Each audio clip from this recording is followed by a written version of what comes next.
Witt can open your eyes. One book can open your world. Knowledge gives you power. Read and rise higher. 9R Tree. Better life begins in a book. Hello, I'm Sebastian. Welcome to 9R Tree's podcast. Today, I will summarize and review the book. Stephen Witt delivers a vivid, deeply reported chronicle of how Nvidia and its co-founder Jensen Huang helped ignite the age of artificial intelligence by turning a gaming chip into the world's most coveted accelerator. The thinking machine traces the improbable rise of a company that bet on parallel computing long before most of the industry cared, then built a fortress around that bet through software, systems engineering, and shrewd supply chain strategy. From fluorescent-lit labs and boardroom showdowns to cutting-edge fabs in Taiwan, Witt follows the people, technologies, and geopolitical forces that converge to make the modern AI data center possible.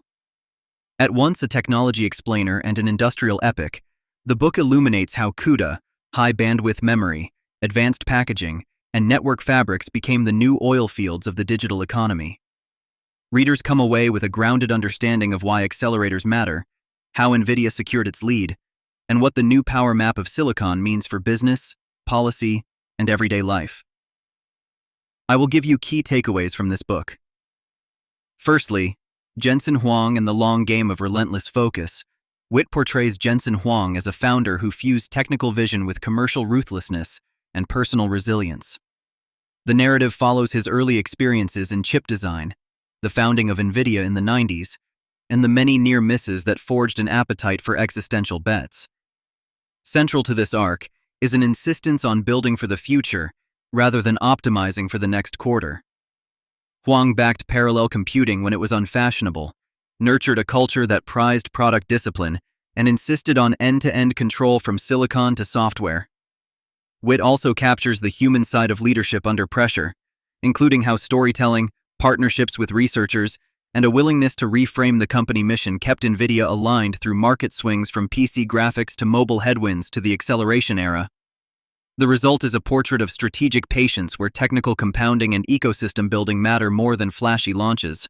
Secondly, from graphics to general-purpose computing and the CUDA moat, the book explains how a chip once optimized for pixels became the engine of neural networks. Witt lays out the basics of GPU parallelism, then shows how Nvidia transformed hardware advantage into a durable moat through CUDA and a layered software stack. Tool chains, libraries like QDNN, and integration with frameworks made GPU programming productive for scientists and startups, creating powerful lock-in. Witt details key breakthroughs such as the deep learning surge following ImageNet, and how Nvidia capitalized by shipping developer kits, DGX systems, and reference designs. Rather than selling raw chips, the company sold time to solution, reducing friction across the stack. This section also explores how CUDA created a two-sided network effect. More developers meant more optimized code paths and better performance, which attracted more developers in a flywheel. Competing accelerators struggled not only to match silicon, but to replicate a decade of software, documentation, and community. Thirdly, fabs, packaging, and geopolitics of the supply chain, Witt takes readers into the industrial realities that made the AI boom possible. Nvidia is fabless, but its fate is bound to foundries and memory suppliers. The book explains how TSMC advanced nodes, CoWoS packaging, and high-bandwidth memory from SK Hynix, Samsung, and Micron became the true bottlenecks behind chip scarcity. Readers learn why advanced packaging is as strategic as transistor scaling, how yield, substrate capacity, and thermal constraints shape product roadmaps, and why allocation rather than list price often decides winners. The story also engages with geopolitics. Export controls to China, the CHIPS Act, and the imperative to diversify manufacturing reshape the calculus for every player in the stack. Witt shows how a single board may embody a web of dependencies that stretch from Arizona to Hsinchu to Seoul. The result is a lucid view of silicon as industrial policy, where national strategy and corporate strategy now intersect. Fourthly, systems, networking, and the economics of AI data centers, beyond the chip, Witt shows how Nvidia assembled the rest of the stack to convert compute into capability. DGX and HGX platforms, NVLink interconnects, InfiniBand and Ethernet fabrics from the Mellanox acquisition, and software for cluster orchestration are presented as parts of a system-level play. By solving for scale-out performance, Nvidia turned accelerators into complete solutions for hyperscalers and enterprises. The book demystifies concepts such as data parallelism, model parallelism, and in-network compute, translating them into business outcomes like throughput, reliability, and total cost of ownership. Witt also examines pricing power and gross margins, highlighting how integration and time to train influence procurement. Energy and cooling emerge as decisive constraints, pushing innovations in power delivery, liquid cooling, and data center design. This section equips readers to reason about the true cost of AI, beyond headline tops, and why platform thinking beats point products. Lastly, the scramble for the most coveted microchip and what comes next, Witt captures the frenzy as cloud giants, startups, and sovereign buyers compete for limited supply of top-tier accelerators.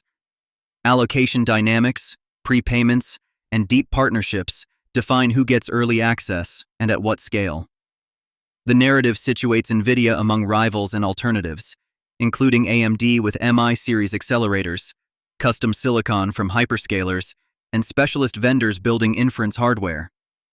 Readers see how software maturity, ecosystem depth, and system bandwidth often outweigh raw peak specs. The book explores the road to Blackwell-era platforms, the promise and risk of ever larger models, and the rise of inference at scale with cost-sensitive economics. It also surfaces vulnerabilities. Concentrated manufacturing, regulatory pressure, and shifts toward open standards could erode advantages. Yet the core thesis remains that whoever can convert electricity and capital into trained models fastest will define the next decade. Witt leaves readers with scenarios rather than certainties, inviting informed judgment. In conclusion, the thinking machine is ideal for technologists who want a clear map of the AI stack, investors tracking the new compute economy, entrepreneurs deciding where to build, and policymakers grappling with strategic industries. General readers who enjoy narrative nonfiction will also appreciate its human drama and crisp explanations. The book benefits your life by translating a noisy hype cycle into a coherent mental model. You will learn how value accrues in chips, software, and systems, how supply chains shape outcomes, and how to evaluate claims about performance and cost. Choose this book over generic business biographies or narrow technical manuals because it combines access-driven reporting, precise technical framing, and a panoramic view of industry and geopolitics. Witt is a proven guide who makes complex engineering legible without losing rigor. If you want one volume that connects Jensen Huang, Nvidia, the fabs, and the data centers into a single story you can act on, this is the one to buy. If you would like to support Stephen Witt, you can buy the book through the Amazon link I've provided in the podcast description. After reading the book, please let me know what you think and share your thoughts. See you around. 1 minute can open your eyes. One book can open your world. Knowledge gives you power, read and rise higher. 9 Tree, better life begins in a book.